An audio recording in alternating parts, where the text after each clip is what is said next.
असेल तर या झाडाला काय केलं पाहिजे आपल्याला, plant secondary metabolite, increase the plant secondary metabolite synthesis त्याच्यामध्ये झालं पाहिजे.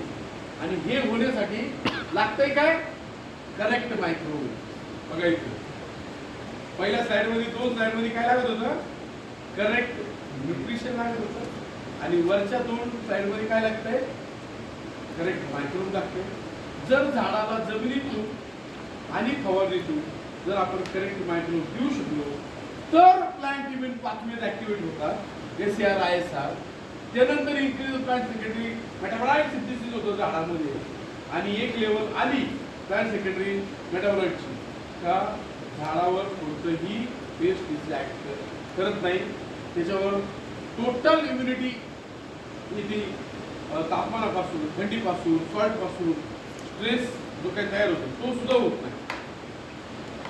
यामुळं झाडं ही वर्षानुवर्ष एवढ्या उघड्या वातावरणात दम धरतात. आपण